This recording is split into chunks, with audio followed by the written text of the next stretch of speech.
He's just another one of those players who thinks he can get by on raw talent alone. And the studio lights blazed against Malcolm Turner's dark skin as he adjusted his microphone, his fingers steady despite the thunderstorm brewing in his chest. Across the gleaming broadcast desk, veteran commentator Richard Garrison shuffled his papers with the practiced arrogance of a man who'd never been challenged in 30 years of sports television. The red recording light blinked on. In 12 minutes, everything Garrison believed about athletic superiority, about breeding and bloodlines, about who deserved to stand on that Olympic podium, would crumble on live television. But first, Malcolm would have to endure the kind of humiliation that makes grown men walk away from their dreams. The producer counted down on his fingers. 3, 2, 1. And Garrison's thin lips curved into that familiar smirk that had launched 1,000 microaggressions before we witness how one athlete's composure dismantled decades of prejudice. In the most watched moment in sports broadcasting history, remember that courage isn't the absence of fear. It's what you do when your hands shake and your voice threatens to break. If this story moves you, subscribe to hear more tales of triumph over ignorance, because change doesn't happen in silence. The track at Eugene's Hayward Field stretched like a river of crushed dreams and realized ambitions, its 9 lanes holding more history than most museums. Malcolm Turner's spikes bit into lane 4, the same lane where Steve Prefontaine had once run himself into legend, where Carl Lewis had defied gravity, where Florence Griffith Joyner had turned speed into poetry. But on this July afternoon, with the Olympic trials reaching their crescendo and 23,000 voices creating a wall of sound, Malcolm heard only one voice cutting through it all. The poisonous silk of Richard Garrison's commentary, bleeding from the stadium speakers. Turner in lane 4, and you have to wonder if he truly comprehends the tactical complexity required at this level. Garrison's voice drifted across the warm Oregon air. The raw speed is there, certainly. That explosive, almost primitive power, but Olympic competition demands something more refined. Malcolm's coach, Roberto Mendez, stood near the warm-up area with his jaw clenched so tight you could hear his teeth grinding from 10 feet away. 3 years they'd been listening to this. 3 years of Garrison finding new ways to diminish every achievement, to paint Malcolm as some kind of athletic savant who succeeded despite himself rather than because he'd spent 14 hours a day perfecting his craft. The timing system beeped its electronic countdown. Malcolm had run a 9:89 in the semifinals, the fastest time in the world that year, and Garrison had spent 12 minutes explaining why it was actually a fluke of wind conditions and weak competition. The Harvard engineering degree hanging in Malcolm's apartment, earned while training 6 hours daily, had been dismissed as an admirable attempt at well-roundedness. The biomechanical innovations he'd developed, analyzing force vectors and optimization curves that shaved hundredths of seconds off his starts, were attributed to his coaching staff.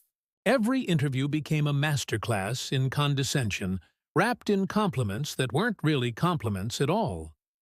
The gun fired. Malcolm exploded from the blocks with the controlled violence of someone who understood that physics and fury could coexist. His stride pattern unfolded exactly as he'd programmed it through thousands of repetitions, each foot strike calculated to maximize ground force reaction while minimizing contact time. But as he crossed the line in 9:84 seconds, a new American record, Garrison was already explaining how the following wind of 1.9 meters per second and the advantageous altitude of Eugene were the real story. Malcolm stood on the track, chest heaving, watching his coach argue with an NBC producer about getting him some actual commentary time that didn't involve Garrison's narrative filter. That night, in the Hilton conference room where media availability took place, Malcolm sat under fluorescent lights that made everyone look slightly sick. Garrison entered with his usual entourage of producers and assistants, his silver hair perfectly styled for the cameras that followed him everywhere. He moved through the room like he owned it, because in many ways he did. 30 years of Olympic coverage, 6 Emmy Awards, the voice that had defined track and field for most Americans. When he stopped at Malcolm's table, the temperature seemed to drop. "Congratulations on the time," Garrison said, loud enough for the surrounding reporters to hear. Then, leaning down as if to shake Malcolm's hand, he whispered something else entirely. The words were too quiet for the cameras to catch, but Malcolm's coach, Roberto, saw his athlete's entire body go rigid, saw his hands curl into fists under the table. Roberto's hand landed on Malcolm's shoulder, gripping hard enough to bruise, holding him in place. The moment passed. Garrison moved on to interview the white runner who'd finished third, spending 20 minutes discussing his tactical brilliance and intellectual approach to the sport. The next morning, Malcolm woke at 4:30 a.m. in his sparse hotel room, the walls covered with training schedules and the differential equations he used to model sprint mechanics. He stood at the window watching the sun paint the Cascade Mountains gold, thinking about his father's words from years ago. Marcus Turner had been the first black partner at Brennan & Associates, had spent decades navigating boardrooms where he was the only dark face among forests of white ones. "They want you to explode," he told Malcolm after a particularly brutal interview when he was 17. "Every time you stay calm, every time you answer with excellence instead of anger, you take away their power." Malcolm spent that morning on the practice track, running repeat 30-meter accelerations until his legs burned and his lungs screamed. Each sprint was an act of translation, converting frustration into force, transforming disrespect into determination. Roberto timed each run obsessively, noting that Malcolm was consistently hitting speeds that shouldn't be possible in training. "You're running angry," Roberto said. Malcolm shook his head, water flying from his close-cropped hair. "I'm running free. There's a difference." The announcement came that afternoon, delivered by NBC's executive producer Sarah Kim, with the kind of forced enthusiasm that suggested this wasn't entirely her idea. Malcolm would join the broadcast team as a guest analyst for the Olympic semifinals in Tokyo. He would sit beside Richard Garrison for 90 minutes of live television, providing athlete perspective on the races. The other athletes in the team meeting exchanged glances. Everyone knew this was a ratings grab, putting the articulate young star next to the controversial veteran, hoping for fireworks. Malcolm's phone buzzed with messages from other black athletes who'd endured Garrison's commentary over the years. Allison Felix wrote simply, "Make us proud." Michael Johnson sent a longer message about dignity and preparation, but it was the text from his father that Malcolm read over and over. "The truth doesn't need to shout. It just needs to be heard." The Tokyo Broadcasting Center smelled like industrial carpet and broken dreams, its maze of corridors leading to studios where athletic achievement was packaged and sold to millions. Malcolm arrived 90 minutes before airtime, his NBC credential hanging around his neck like a millstone. He'd worn his best suit, the navy one his mother had insisted on buying after he made his first national team, the one that made him look like the businessman he might have been if speed hadn't chosen him first. The security guard at the entrance did a double-take, checking his credential 3 times before allowing him through, as if a black man in an expensive suit was more suspicious than one in athletic wear. The makeup room was a stark white box where they tried to powder away the shine from his dark skin, the makeup artist fumbling with shades she clearly didn't stock in abundance. Garrison sat in the next chair, getting his silver hair touched up, his pale skin dusted with something that would make him look warm on camera.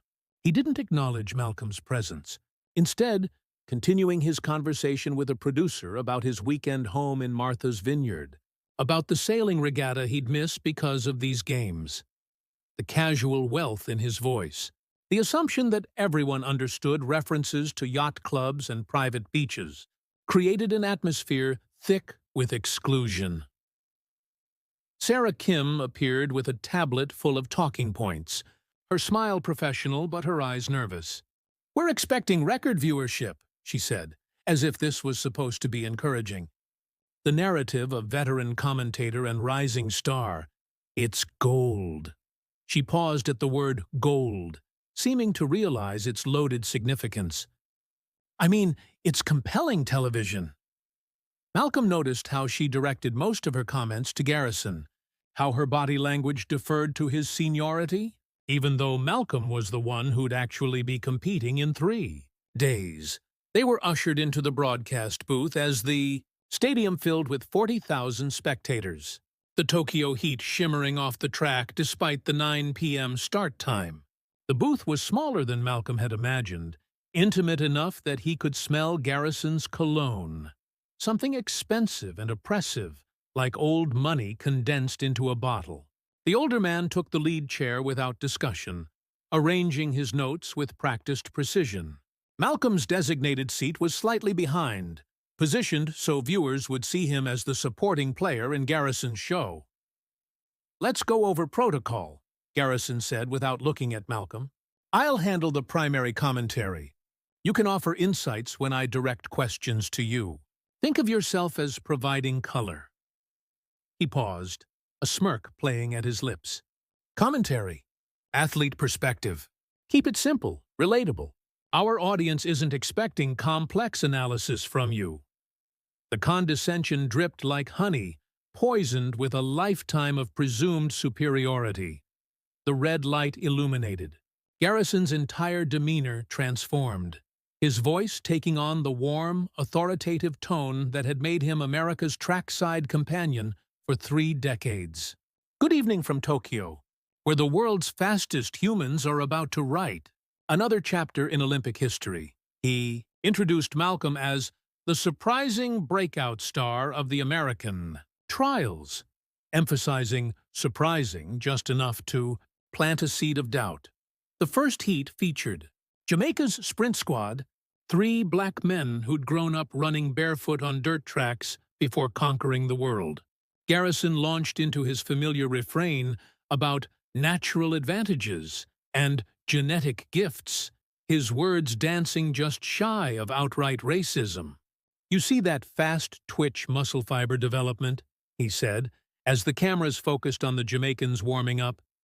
"It's really quite fascinating from a biological standpoint. These athletes from the Caribbean seem to possess an almost innate explosive capacity." Malcolm felt his jaw tightening. He'd studied the same physiology textbooks Garrison loved to reference, understood that the fast-twitch muscle fiber argument had been debunked decades ago as reductive pseudoscience that ignored training, technique, and the thousands of hours these athletes invested in their craft. But when Garrison turned to him with that patronizing smile and asked, "Malcolm, from your experience, how much of sprinting is just raw talent?" he knew this was a test. "Sprinting is engineering," Malcolm replied, his voice steady despite the fire building in his chest. "Every athlete on this track has spent years calculating optimal angles of force application, studying video to adjust stride patterns by millimeters, understanding that the difference between 9 to 95 and 9 to 85 isn't talent. It's 10,000 hours of deliberate practice refining movements that last less than 10 seconds. Garrison's smile flickered. "Of course, but surely you'd agree that certain populations seem predisposed." "I'd agree that certain populations have been systematically excluded from most sports, except the ones where they were allowed to excel." Malcolm interrupted, his tone remaining conversational even as he drove the knife deeper. "When society limits your opportunities to run or fight, you become excellent at running and fighting. That's not genetics.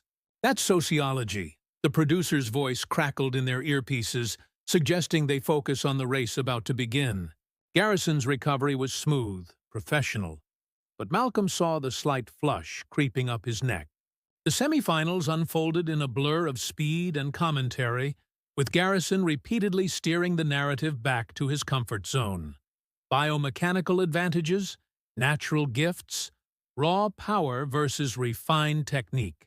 Each time Malcolm offered actual technical analysis, breaking down start mechanics or transition phases, Garrison would acknowledge it briefly before returning to his theme.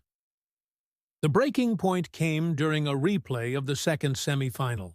Andre Patterson, Malcolm's teammate and training partner, had just run 9.91 despite a visible stumble at 60 meters. It was a recovery that required incredible core strength, spatial awareness, and the kind of processing speed that had nothing to do with muscle fiber composition. But Garrison saw something else entirely. Patterson powers through that mistake with sheer athleticism, Garrison narrated over the slow-motion replay. You can see the raw strength overcoming the technical error. It's quite impressive, really, that natural ability compensating for what appears to be a lapse in concentration or perhaps understanding of proper form. Malcolm watched his friend on the monitor, knowing that Andre had a master's degree in biomechanics, that he'd written his thesis on sprint recovery patterns, that the adjustment he'd made mid-race was based on years of studying exactly this scenario. The disrespect wasn't just personal anymore, it was systemic, historical, a narrative that reduced every black achievement to some primitive physical advantage while attributing white success to intelligence and strategy. Actually, Richard, Malcolm said, not waiting for an invitation to speak, what Andre just did requires calculating angular momentum adjustments in approximately 40 milliseconds. He had to recalibrate his center of mass, adjust his ground contact time for the next 3 steps, and modify his arm swing pattern to compensate, all while moving at nearly 28 miles per hour. That's not raw athleticism. That's applied physics processed faster than most computers could manage. Garrison's face had gone from pink to red. I'm sure our viewers appreciate your enthusiasm, Malcolm, but perhaps we should remember that not everyone needs a physics lecture during their sports coverage. You're right, Malcolm replied, his voice carrying a dangerous calm that made the production assistant step back from the booth door. They need honest commentary that doesn't reduce athletes to stereotypes based on the color of their skin. The booth fell silent except for the crowd noise filtering through their monitors. Sarah Kim's voice exploded in their earpieces, but Malcolm had already removed his, placing it deliberately on the desk. Garrison was stammering something about Malcolm misunderstanding his intent, about decades of experience, about respecting the sport's traditions. But Malcolm wasn't listening anymore. He was thinking about every young black athlete watching this broadcast, every kid who'd been told they were naturally talented instead of hardworking, every achievement diminished by commentary that refused to see excellence as earned rather than inherited.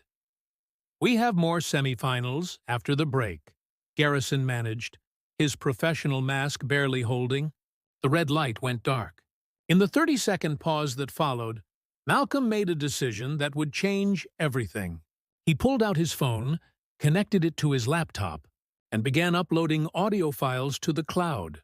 3 months of recorded conversations with Garrison, captured during production meetings and casual encounters, each one containing statements that NBC's legal department would find very interesting. "What are you doing?" Garrison hissed, but Malcolm just smiled. The same smile his father wore when he'd finally gathered enough evidence to win an impossible case. "I'm preparing for the next segment," Malcolm said. "You wanted me to provide athlete perspective. I'm about to give you 3 years' worth." The red light blinked back on. Garrison's hands were shaking slightly as he shuffled his notes. Malcolm leaned forward, his presence suddenly filling the booth despite being in the secondary position. The monitor showed Andre Patterson warming down, his face a mask of focus and intelligence that no commentary could diminish. "Welcome back to Tokyo," Garrison began, his voice missing its usual authority. "We're about to witness the 3rd semifinal heat. Where?" He paused, waiting for his rhythm to return, for the familiar patterns that had carried him through 3 decades of broadcasting. Malcolm picked up the sentence smoothly, his voice carrying across the Pacific to millions of American homes. where 8 men will demonstrate that excellence has no color, only commitment. Let me tell you what you're really about to see. Malcolm's voice filled the broadcast booth with the precision of a surgeon's blade, each word carefully chosen to slice through decades of carefully constructed narrative.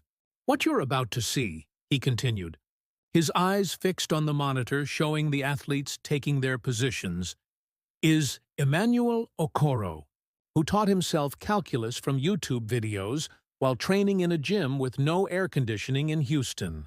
Lane 5 has Marcus Chen, whose parents worked 3 jobs so he could afford coaching, and who studies biomechanics papers between training sessions. Lane 7, David Morrison, who rebuilt his entire running form using computational modeling he developed during his MIT doctorate program. Garrison's knuckles had gone white where he gripped his pen, the expensive Mont Blanc his network had given him for 25 years of service. The production booth was in chaos.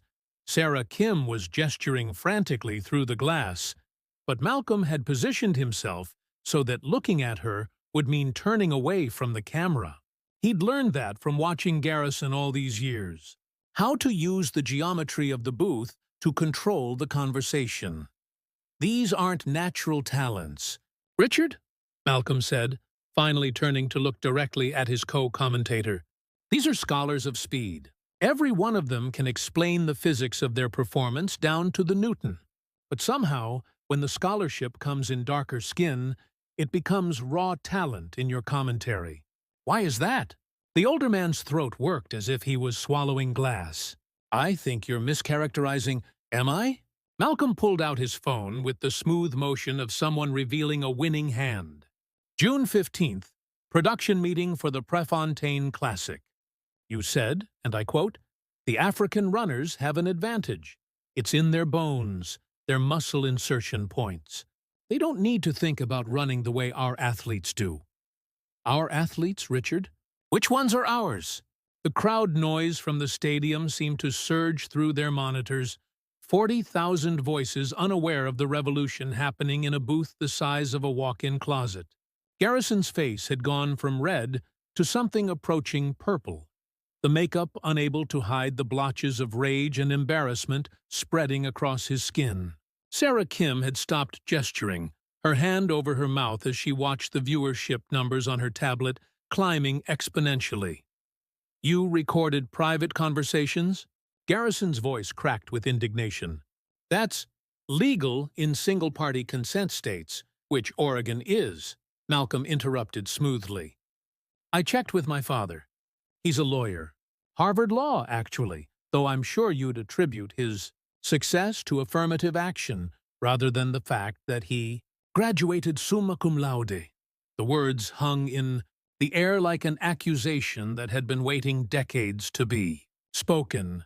The gun fired for the third semifinal, but neither man called the race. 8 men flew down the track in near silence from the booth, their efforts accompanied only by the ambient crowd noise and the increasingly frantic voices in their earpieces. Malcolm continued with the methodical destruction of everything Garrison represented. July 2nd, you told the production assistant that you were concerned about the demographic shift in sprinting. July 9th, you suggested that white athletes were at a disadvantage because they had to think their way through races, while black athletes could rely on instinct. Malcolm's voice never rose above conversational level, but each word landed like a heavyweight's punch. July 23rd, right after I broke the American record, you said, "Should I continue?" Garrison lunged for Malcolm's phone, a desperate, graceless movement that knocked over his water glass. The liquid spread across his notes, bleeding his carefully prepared statistics into an illegible mess. Malcolm pulled the phone back calmly, his athlete's reflexes making Garrison look even more pathetic in comparison. The older man was breathing hard, his perfect silver hair now disheveled, a strand falling across his forehead like a crack in a marble statue. Those were taken out of context, Garrison managed, trying to recover some semblance of dignity. In 30 years of broadcasting, you've shaped how America sees black athletes, Malcolm finished for him.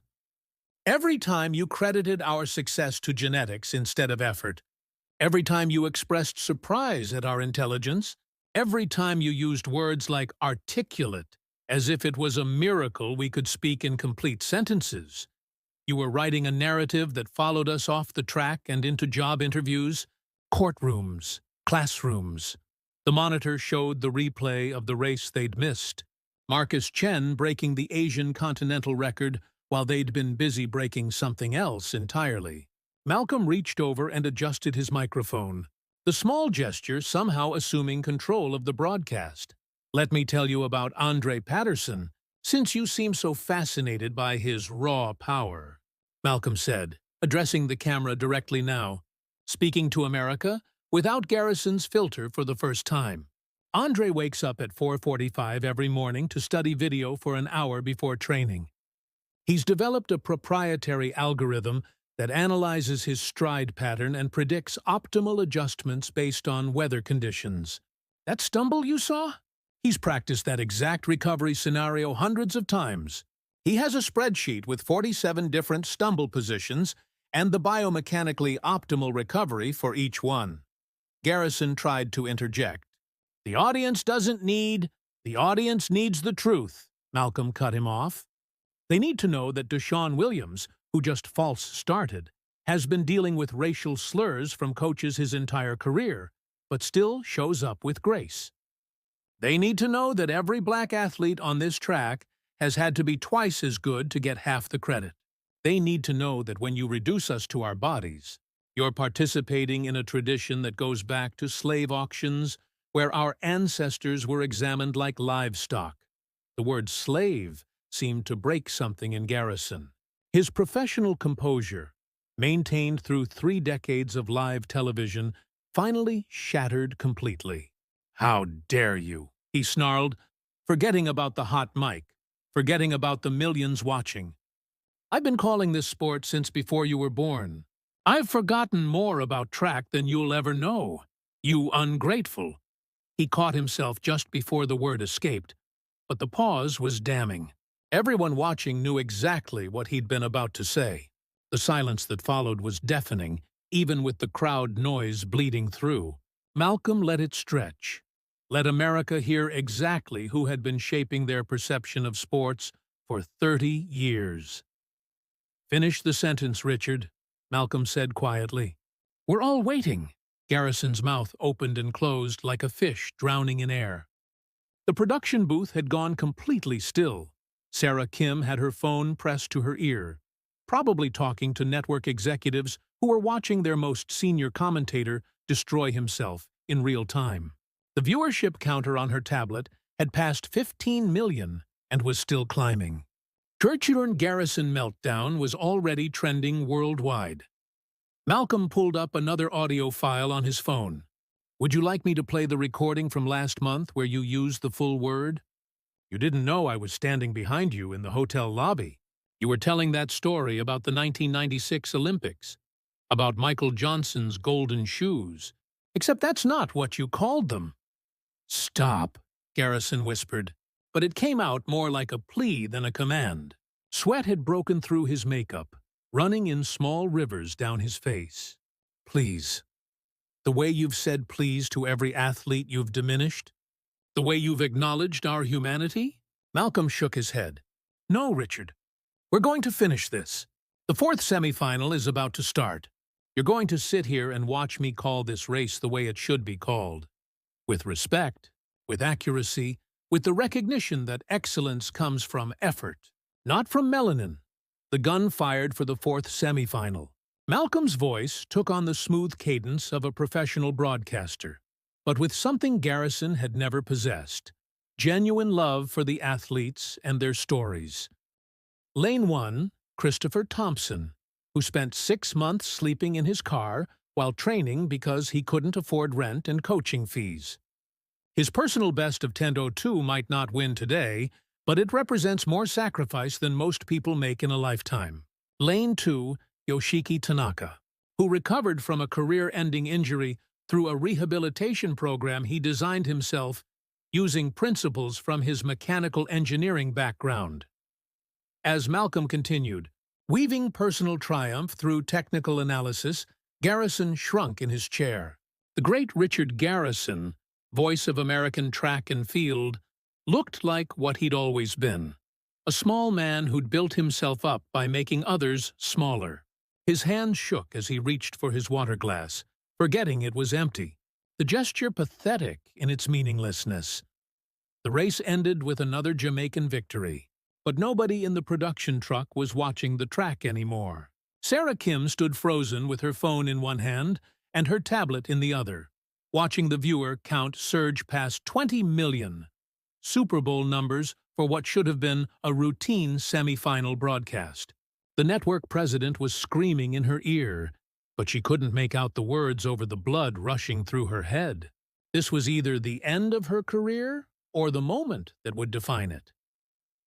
Through the booth glass, she could see Malcolm continuing his commentary with supernatural calm, while Garrison sat beside him like a broken marionette.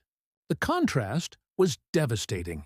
The young black athlete speaking with eloquence and authority, while the veteran broadcaster, who'd questioned his intelligence for years, could barely form coherent sentences. The irony was so perfect it felt scripted, except no writer would have dared make it this obvious. Malcolm had moved on to the women's semifinals, his voice painting portraits of athletes that went beyond their times and into their souls. Sha'Carri Richardson isn't just fast. She's a student of speed who spent her suspension analyzing frame-by-frame video of every world record run in history. She identified 12 micro-adjustments that could shave hundredths off her time. That's not talent. That's scholarship. Garrison made one last attempt to salvage something from the wreckage. "I think," he started, his voice barely registering on the mic, "that Malcolm has misunderstood the nature of sports commentary. We provide context. You provide racism wrapped in statistics," Malcolm shot back, his patience finally exhausted. "Every time you express surprise that a black athlete can speak in complete sentences, every time you attribute our success to anything other than the same hard work you praise in white athletes, you're providing context, all right. The context of 400 years of being seen as bodies without minds."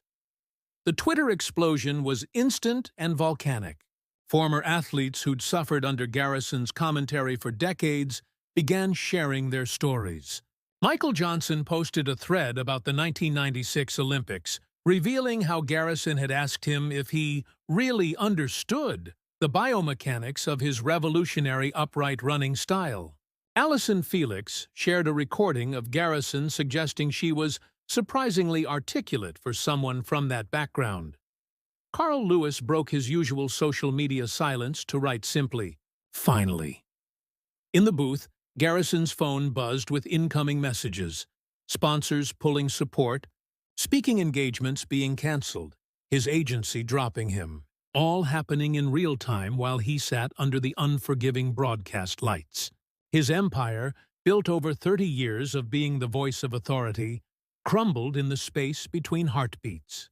Malcolm watched it happen without satisfaction or sympathy, understanding that this wasn't about revenge, it was about revelation. "We need to go to commercial." Sarah Kim's voice crackled through their earpieces, but Malcolm shook his head slightly, a gesture that somehow carried more authority than her producer's credentials. "We're going to finish this segment," he said, speaking directly to her through the glass. "The athletes deserve to have their races called properly. They've been waiting 30 years for it." The fifth semifinal featured the fastest heat of the night, with 3 men capable of breaking 990. Malcolm called it with the reverence it deserved, explaining the years of preparation condensed into 10 seconds of execution. He broke down the biomechanics without condescension, trusted the audience to understand complexity, gave each athlete the respect of being seen as a complete human being rather than a collection of muscle fibers. Garrison tried once more to speak, leaning toward his microphone, but no words came. Instead, a different sound escaped, a whisper he thought was off mic. a single word that had been hiding behind his professional vocabulary for 3 decades. The slur hung in the air like a poison gas, picked up by the sensitive broadcast microphones and transmitted to 20 million households. The booth fell silent. Even the crowd noise seemed to fade. Malcolm turned slowly to look at Garrison, his expression not angry but almost pitying. "There it is," he said simply. "The word you've been wanting to say every time you had to acknowledge our excellence. The word behind every genetic advantage and natural ability. Thank you for finally being honest." Garrison's face had gone white, the blood draining so fast that Sarah Kim actually stepped toward the booth door, thinking he might faint. His mouth moved, but no sound came out, his legendary voice finally silenced by the weight of his own hatred. The man who'd shaped American sports commentary for a generation sat exposed as exactly what Malcolm had always known him to be, a relic of a time when racism could hide behind respectability. The network cut to commercial without warning, the feed going black in millions of homes. But the damage was done, the word already echoing across social media, the clip being shared faster than platforms could process. Garrison's slur trended worldwide within minutes. Sports journalists who'd protected him for years rushed to distance themselves. The network's statement was being drafted before the commercial break ended. Garrison would never call another race. In the booth, Malcolm stood up slowly, his movements deliberate and dignified. He removed his NBC credential and placed it on the desk next to his microphone. "I have a race to run in 3 days," he said to no one in particular. "I've said what needed to be said." Garrison finally found his voice, though it came out strangled and desperate. "You've destroyed everything I've built." "No," Malcolm replied, pausing at the booth door. "You built it on the wrong foundation. I just showed everyone what was underneath." He looked back at the man who'd tried to diminish him for 3 years. "Your 30 years of commentary will be remembered for 30 seconds of truth. That's your legacy now." Sarah Kim met him in the hallway, her face a mixture of shock, admiration, and professional panic. "The network wants to know if you'll finish the broadcast." Malcolm shook his head. "Get someone else. Get someone who's been waiting for this chance while Garrison held the door closed. There are dozens of qualified black commentators who've been told there wasn't room for them. Now there's room." His phone had hundreds of messages, athletes, coaches, journalists, his family. But Malcolm walked past them all, heading for the exit. He needed to run, needed to feel his feet against the track, needed to remember why he'd started this journey. The confrontation with Garrison had been necessary, but it wasn't his purpose. His purpose was to run faster than any American ever had, to prove that excellence needed no explanation, no qualification, no defense. The Tokyo night air hit him like a baptism, hot and humid and heavy with possibility. Tomorrow, the sports world would dissect what had happened in that booth. Commentators would debate whether Malcolm had gone too far, whether Garrison deserved defending, whether this would change anything. But tonight, Malcolm Turner would run intervals on a dark track, each step a declaration that he was more than the box anyone tried to put him in. Back in the broadcast center, Garrison still sat in the booth, staring at nothing, while the network figured out how to remove him without creating more of a scene. His phone buzzed with a message from his wife. "I heard what you said. Don't come home." The empire he'd spent 30 years building had collapsed in 30 minutes, brought down by his own words finally spoken aloud instead of hidden behind euphemism. The 6th and final semifinal went uncalled in the American broadcast, the runners racing in silence while the network scrambled to find someone, anyone, who could step into the void. In living rooms across America, people watched athletes achieve excellence without commentary telling them what to think about it. For the first time in 30 years, they could see for themselves. Human beings pushing the boundaries of possibility. Their skin color irrelevant to their speed. Their intelligence evident in their execution. their humanity undeniable in their effort. The cameras kept rolling, capturing history being made both on and off the track.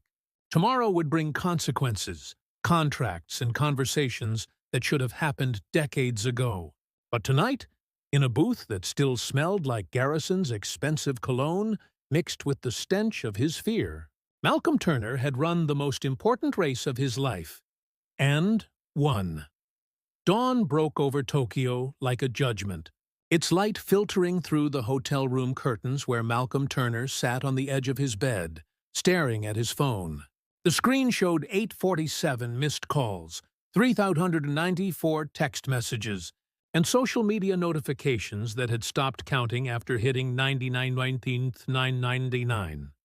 His thumbs moved automatically, scrolling through a digital avalanche of support, outrage, interview requests, and death threats that painted America's racial divide in pixelated clarity. The hotel hallway outside hummed with unusual activity. Security guards had been posted after someone leaked his room number, and reporters lurked in the lobby like vultures circling fresh carry-on. His mother had called 16 times from their home in suburban Atlanta, her voicemails progressing from concern to pride to the kind of fierce protection that had carried her through 25 years of watching her son navigate predominantly white spaces.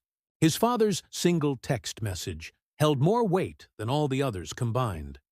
Lincoln freed the slaves. Jackie broke the color barrier. You freed the narrative. Come home when you're ready.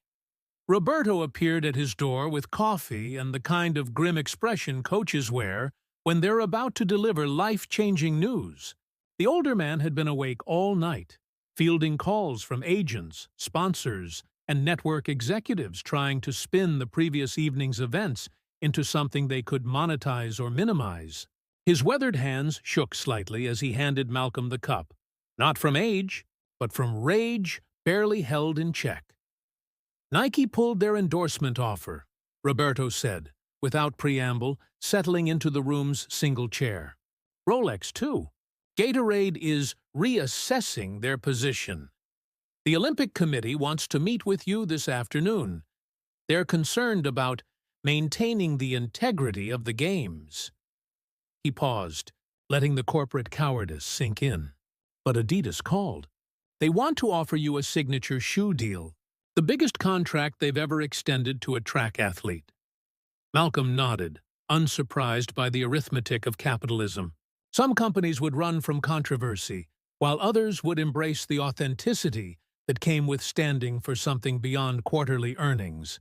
The corporate responses revealed more about American values than any focus group ever could. Brands calculating whether justice was profitable, whether integrity had market value, whether courage could be converted into customer loyalty.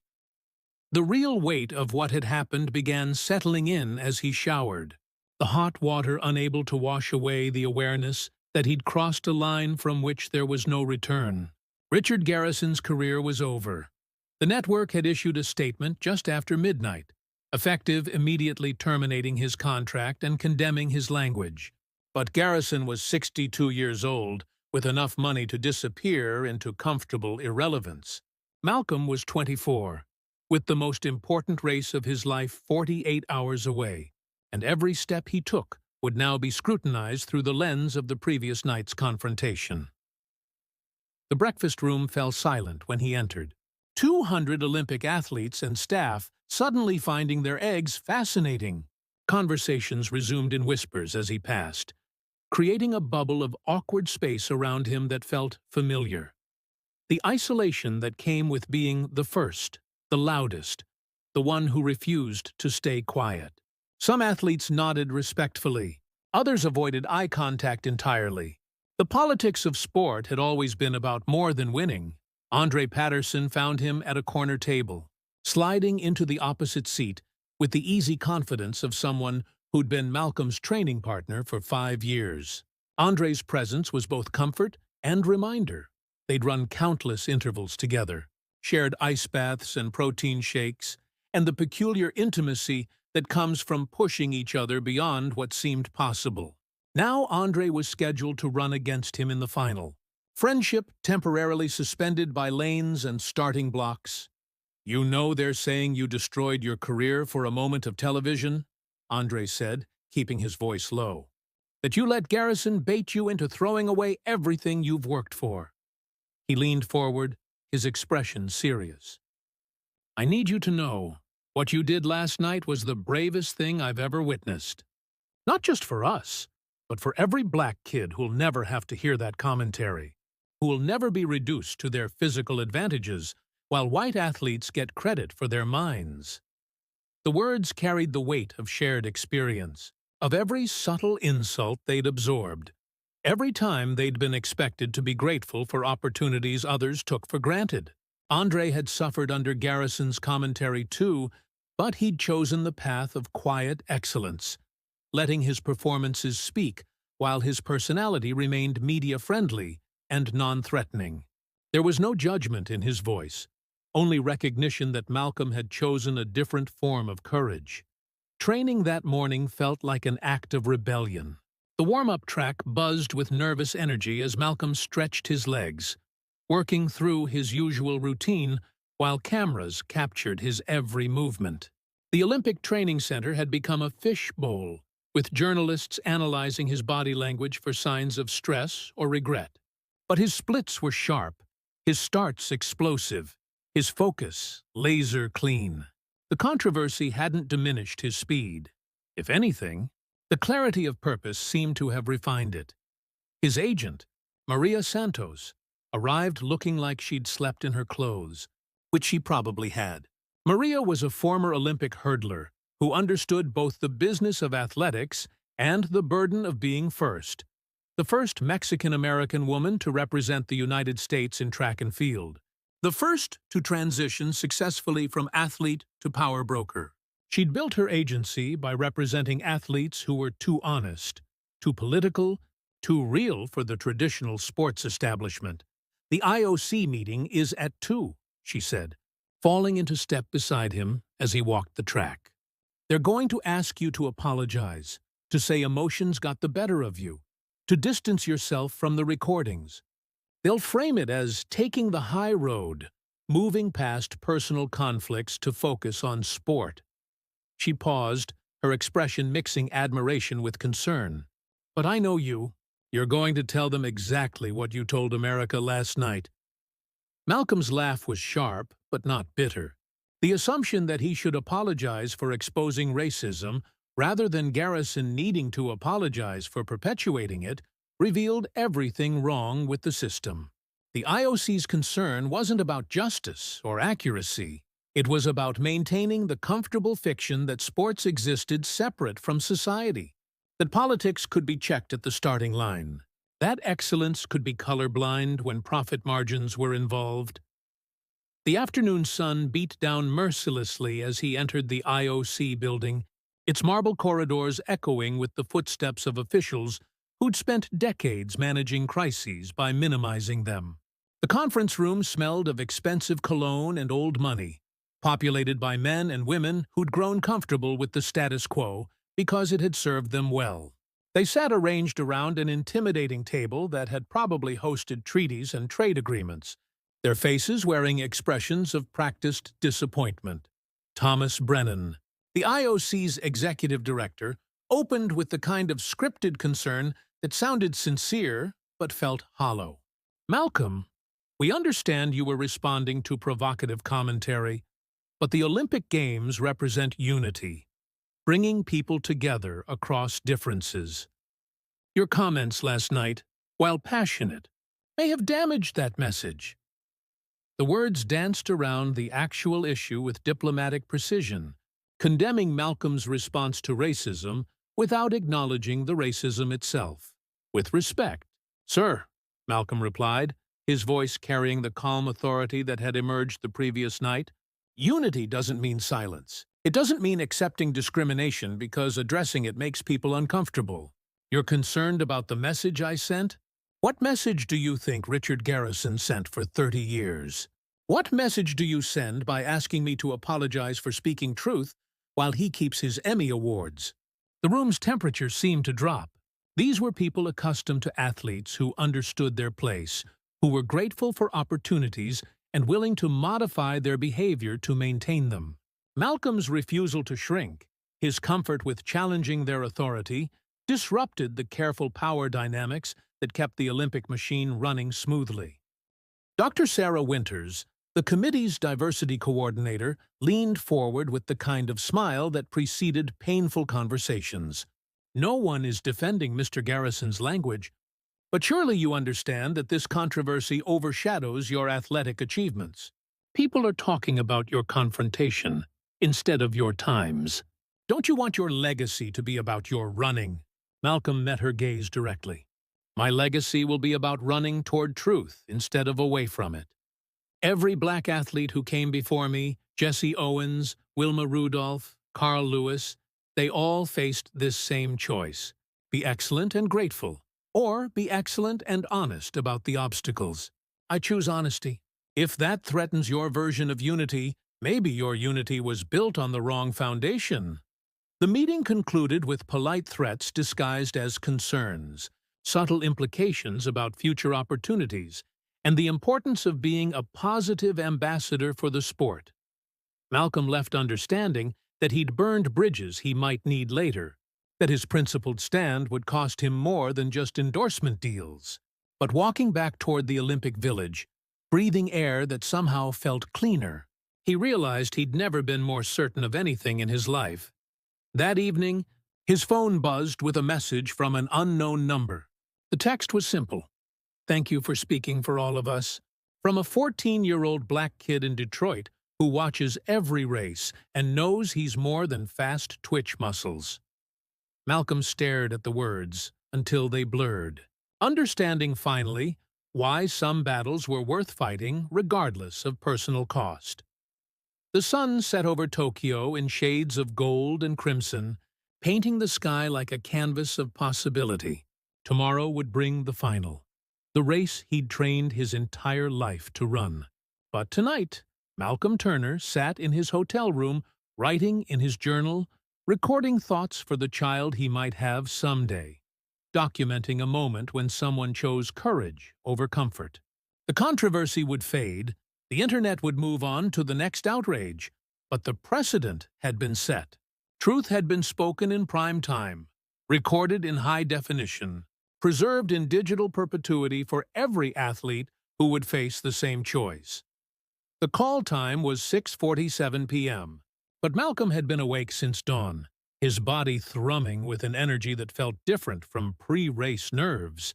This was something deeper, more primal, the confluence of athletic preparation and moral purpose creating a frequency that resonated in his bones. Outside his hotel window, Tokyo pulsed with Olympic fever, but the city felt distant, almost theoretical. Everything had distilled down to 9 lanes and 100 meters of possibility. The warm-up track was a minefield of media attention, cameras tracking his every stride as if they could capture the physics of controversy in motion. Malcolm moved through his routine with monastic focus, each drill performed with the precision of someone who understood that excellence was the only response to doubt. His starts were crisp, his accelerations smooth, his body remembering 10,000 hours of preparation despite the chaos swirling around his mind. Roberto stood at the track's edge, wearing the expression of a man watching his son walk into battle.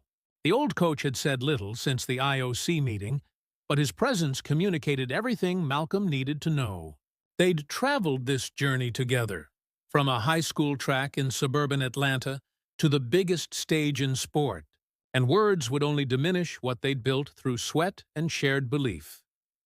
"Your father called," Roberto said, as Malcolm finished his final acceleration. "He wanted you to know that he's proud regardless of what happens tonight.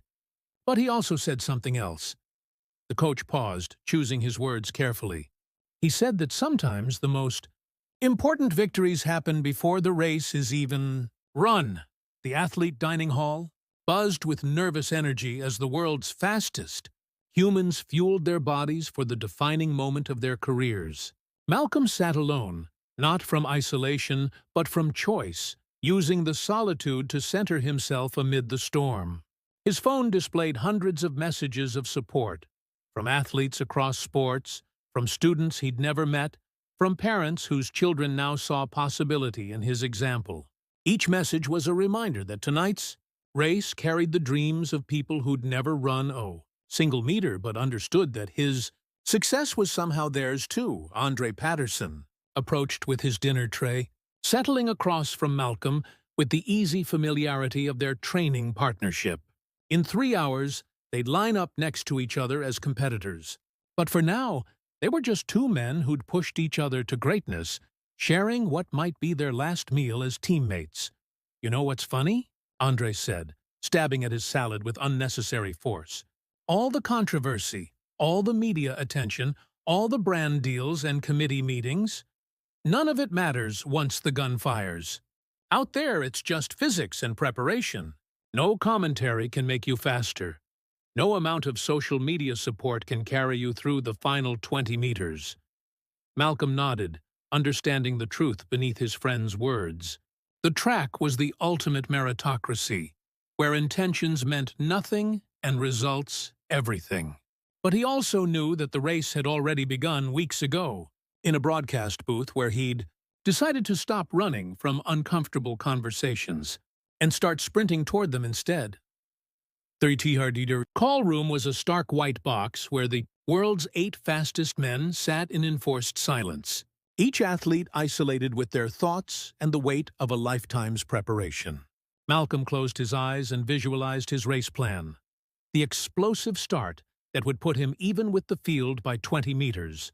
The gradual acceleration through the curve that would establish position. The final 50 meters where championships were won or lost. He'd run this race in his mind thousands of times. But tonight, it carried the additional burden of being both personal, redemption, and public statement. Usain Bolt's world record of 9.58 seconds hung over the sport like a mountain that might never be climbed. Malcolm's personal best of 9.84 was fast enough to win most Olympics. But tonight featured the deepest field in history. 7 men who'd run under 990, 5 who'd broken 9.85. The mathematics were unforgiving. Excellence would not be enough. History demanded perfection. The tunnel leading to the track stretched before them like a pathway between worlds. Behind lay months of preparation, years of sacrifice, a lifetime of dreaming about this moment. Ahead waited 68,000 spectators and a global television audience approaching 1 billion people. Malcolm walked through that transition feeling the weight of every person who'd been told their intelligence was surprising, their success genetic, their humanity conditional on their performance. The Tokyo night air hit his skin like a baptism, thick with humidity and possibility. The stadium erupted as they emerged, the wall of sound physical in its intensity. Malcolm raised his hand to acknowledge the crowd, but his eyes found the section where his parents sat. His father in the same Navy suit he'd worn to Malcolm's first national championship, his mother clutching a small American flag, with tears already streaming down her cheeks. Lane assignments had been determined by season rankings. Malcolm drew lane 6, with Andre in 5 and the Jamaican phenomenon Rashid Bailey in 4. Bailey had been unbeaten all season, his 9.79 personal best making him the heavy favorite despite being only 21 years old. The young Jamaican moved with the fluid grace of someone for whom speed was as natural as breathing. But Malcolm noticed something else. The slight tension in Bailey's shoulders, the way his eyes darted to the cameras, the burden of expectation sitting heavy on his frame. The introduction ceremony felt like a coronation and an execution rolled into one. Each athlete's name echoed through the stadium, followed by their personal best, their country, their story condensed into 30 seconds of television narrative. When Malcolm's turn came, the announcer's voice carried a subtle emphasis that everyone heard. In lane 6, representing the United States of America, Malcolm Turner. Personal best, 9.84 seconds. The man who changed sports commentary forever. The words hung in the night air like a challenge and a promise. Malcolm had become more than an athlete. He was now a symbol, carrying the hopes of everyone who'd been diminished by narrow expectations. But symbols were made of stone and bronze. Champions were made of flesh and determination, and the ability to run faster than physics suggested possible. The warm-up on the track was a carefully choreographed dance of psychological warfare. Each athlete performed their routine while studying their opponents, looking for signs of weakness or overconfidence. Malcolm's starts looked explosive from the stands, but he could feel something slightly off, a millisecond of hesitation that might mean nothing or everything. Roberto noticed it too, approaching with the kind of calm that came from 3 decades of managing pre-race nerves. "Your mind is racing," the coach said simply. "The fastest man tonight won't be the one thinking the most. He'll be the one thinking the least." Roberto's weathered hand squeezed Malcolm's shoulder. "You've done the work. Your body knows what to do. Trust it." The call to the blocks came with ceremonial gravity. 8 men from 6 different countries, representing the culmination of human speed, approached their starting positions with the reverence due to a moment that would define the rest of their lives. Malcolm knelt behind his blocks, adjusting the angle by millimeters that represented years of biomechanical refinement. His breathing steadied, his heart rate settling into the rhythm he'd practiced 10,000 times. "Runners, to your marks." The stadium fell silent except for the clicking of cameras and the distant hum of air conditioning. Malcolm settled into his blocks, feeling the familiar pressure of the footplates against his spikes. 9 lanes stretched ahead like pathways to different futures. Victory, defeat, immortality, obscurity, all separated by hundredths of seconds, and the mysteries of human performance. Set. 8 bodies froze in positions that had been perfected through obsessive repetition. Each athlete coiled like a spring waiting for release. Malcolm's world contracted to the space between his hands and the starting line, his consciousness narrowing to the singular focus that separated champions from also-rans. In that moment of absolute stillness, he felt the presence of every athlete who'd faced discrimination, every competitor who'd been judged by their appearance rather than their ability. The gun fired. Malcolm's start was perfect. His reaction time of 0.132 seconds, putting him even with the field as they exploded from the blocks. His first 3 steps unfolded with mechanical precision, each foot strike generating the ground force reaction that would propel him toward immortality or heartbreak. By 20 meters, the field was tightly bunched, 8 men separated by less than a meter, their different running styles creating a symphony of speed that no human had ever witnessed from this close. The curve brought the first separation, as Bailey's longer stride began to tell, his height advantage allowing him to cover ground more efficiently. Malcolm stayed patient, knowing that championships were won in the final 30 meters when smaller runners' higher turnover rates could overcome reach disadvantages. His lane position gave him perfect sight lines to track the race's development while focusing on his own execution. At 50 meters, the halfway point that coaches consider the true test of speed endurance, Malcolm felt the familiar burn in his legs that signaled he was pushing his body beyond its comfort zone. This was where races were won, not in the explosive start or the dramatic finish, but in the grinding middle section, where athletes had to maintain velocity while their muscles screamed for relief. His split time of 5.47 seconds was faster than he'd ever run, but Bailey was still ahead by half a stride. The final curve brought clarity to the chaos. Malcolm could feel himself gaining on the Jamaican, his superior acceleration beginning to overcome the reach disadvantage. Andre was fading slightly in lane 5, the pressure of running next to his training partner finally taking its toll. In lane 2, the British runner Marcus Stevens was making a desperate surge that would either carry him to glory or leave him cramping in the final 20 meters. 70 meters. Malcolm pulled even with Bailey. their stride patterns synchronized as if they were connected by invisible strings. The stadium noise had reached a decibel level that seemed to bend the laws of physics, 68,000 voices merging into a single roar that pushed against the runners like a physical force. Malcolm's split time of 6.94 seconds at 70 meters was faster than any human had ever recorded, but he had no awareness of numbers, only the primal need to reach the finish line before anyone else. The final 20 meters stretched ahead like an eternity, condensed into 2 seconds. Malcolm's legs had moved beyond pain into a realm of pure mechanical function, his muscle memory taking control as conscious thought became too slow for the speed required. Bailey was matching him stride for stride, two men pushing the boundaries of human performance while the world watched. Behind them, Stevens was closing fast, his desperate surge carrying him toward a bronze medal or a fourth-place heartbreak. 10 meters from glory, Malcolm felt something he'd never experienced before. A moment of absolute transcendence where his body seemed to separate from the laws of physics. His stride lengthened impossibly, his ground contact time decreased beyond what biomechanics suggested possible. Later, sports scientists would analyze the footage frame by frame, unable to explain how someone could move that fast without violating the principles of human locomotion. Malcolm hit the finish line in a controlled lean, his torso crossing microseconds before Bailey's, his momentum carrying him several meters beyond the line before he could decelerate.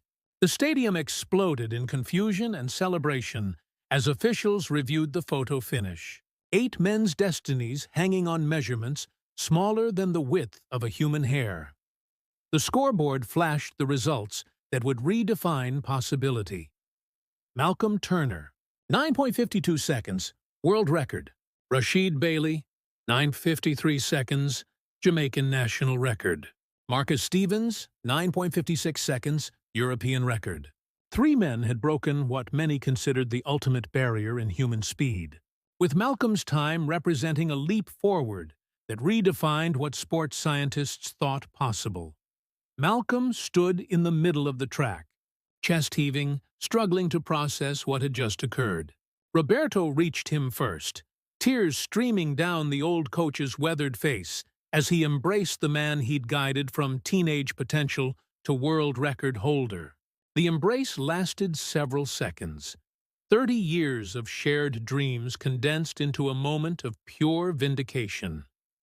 The victory ceremony took place under lights that made the Tokyo night feel like day, the American flag rising highest, while Malcolm stood on the gold medal podium with his hand over his heart. The national anthem played across the stadium's speakers, but he heard something else, the voices of every person who'd been told they were too something, or not enough something else. As the song reached its crescendo, Malcolm thought about Richard Garrison watching from wherever disgraced commentators go to disappear, understanding finally that excellence needs no explanation, no qualification, no defense. The post-race interviews were a blur of microphones and cameras, reporters asking questions that seemed small compared to what had just transpired. Malcolm answered with the same calm authority he'd displayed in the broadcast booth, his responses carrying the weight of someone who'd backed up his words with the most definitive performance possible. When asked about the controversy that had dominated the week, he smiled with the satisfaction of someone who'd turned noise into fuel. "Speed doesn't lie," he said simply. "Neither does truth. Tonight, both got their moment." The medal ceremony concluded with photographers capturing images that would define a generation. Malcolm Turner, gold medal draped around his neck, raising his fist not in defiance, but in celebration of what was possible when preparation met opportunity and courage met the moment. Behind him, the scoreboard still displayed 9.52 seconds, a number that would stand as testimony to what humans could achieve when they refused to accept limitations imposed by others. As the stadium slowly emptied and the lights dimmed, Malcolm sat alone in the warm-up area, finally allowing himself to feel the magnitude of what had occurred. His phone buzzed with thousands of congratulatory messages, but the one that mattered most came from his father. "You ran toward everything that mattered tonight. The speed was just how you got there." The Tokyo night wrapped around him like acceptance, the city's lights twinkling like stars fallen to earth. Tomorrow would bring interviews and appearances, endorsement renegotiations, and speaking opportunities. The business of being the fastest human alive. But tonight, Malcolm Turner was simply a young man who'd discovered that the quickest path between 2 points wasn't always a straight line. Sometimes it required running through the storm to reach the calm on the other side. The world record would stand in the books, measured in hundredths of seconds and validated by technology. But the real record, the one that would echo through generations, was the precedent of an athlete who refused to choose between excellence and integrity, who understood that true speed sometimes meant running toward uncomfortable conversations instead of away from them. In the end, Malcolm Turner had won more than a gold medal. He'd won the right to define his own narrative, to be seen as he chose to be seen, to carry himself with the dignity that comes from knowing that excellence, once achieved, speaks in a voice too clear and too loud for anyone to silence or diminish. The race was over. The real race, for justice, for respect, for the right to be fully human, would continue. But for one perfect night in Tokyo, speed and truth had crossed the finish line together, inseparable and undeniable, forever linked in a moment when someone chose to run as fast as possible toward everything that mattered.